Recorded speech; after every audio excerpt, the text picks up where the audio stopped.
talking about food a bit earlier, and I'm guessing, are you someone who's always saying, why am I always hungry? Yeah. You are. Oh, yeah. Big time. I'm always hungry. Any cameraman I work with, a million times in the live van every morning, I'll say, I'm hungry, even when I've just eaten. So you'd be one of those people, you're always hungry. Yeah. Yeah. Absolutely. So we're having someone in with us today, a very special guest, who's going to help us figure this all out and get to the bottom of it. I want to welcome right now Dr. Nancy Rahnama. Thank you so much for joining us. She's a physician specializing in weight management and nutrition. Good morning to you. Good morning. Thank you so much for having me here. I'm really so excited. Here. Yes, and you have so many good tips because, one factor we know overrides everything, genetics, but there are some things people can do. Yes. First of all, I just want to start off by saying that genetics is a very much a contributing factor to people's appetite and their weight. And so if people are struggling, if they're with their friend and their friend's able to have the French fries and they can't because they'll gain the weight the next day, they could blame their parents. It's a genetic factor. Start with your mom and dad. But what I hope to do is talk a little bit about how there are a few things in your lifestyle that you can control that could maybe make these genetic factors not as much of a struggle. Yeah. So what you're saying, if you're hungry, the simple answer, eat. Eat. Yeah. People are usually hungry because they're not eating. People have the conception. A lot of people come to see me and they complain about hunger, and we go over their diet, and I find out that they're skipping meals. They're skipping breakfast. They think that by not eating, it'll help them lose the weight. And the truth is, we all know that caloric restriction and skipping meals is not the answer. Right. If you're hungry, go eat something.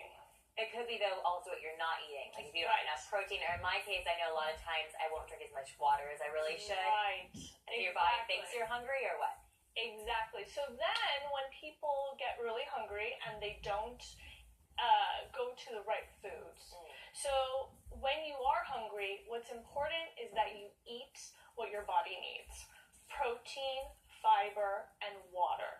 These are the things that are going to help you get full, help you stay full, and give your body the nutrition it needs so it doesn't keep sending that signal to your brain, feed me, feed me. If you give the body the protein and the fiber it needs, it will lower that signal. What about sugar? Sugar. Well, the problem is that when people don't eat, then they're going to crave the things that they want the most, and that's sugar. And the truth is that sugar actually is going to make you feel hungrier. Sugar is going to make you want more food. Sugar is an appetizer. And what people do every day now is they start their morning with sugar in the form of juice. Juice is not what you should be doing when you're hungry, because what you've done is you separated the sugar of the fruit from the fiber. And what do you need? The fiber. So when people juice, they're actually stimulating their hunger signals to tell them to go eat more.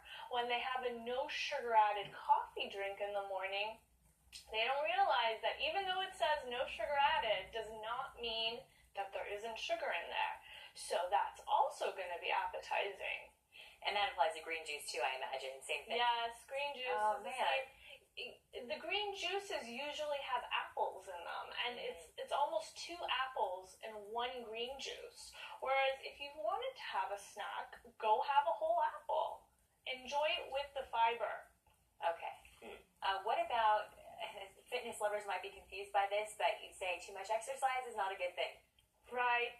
Exercise is great. We all use exercise to help us relax, to help us cope, meditate, fall asleep. It's good for your heart, your lungs, so many reasons why exercise is important.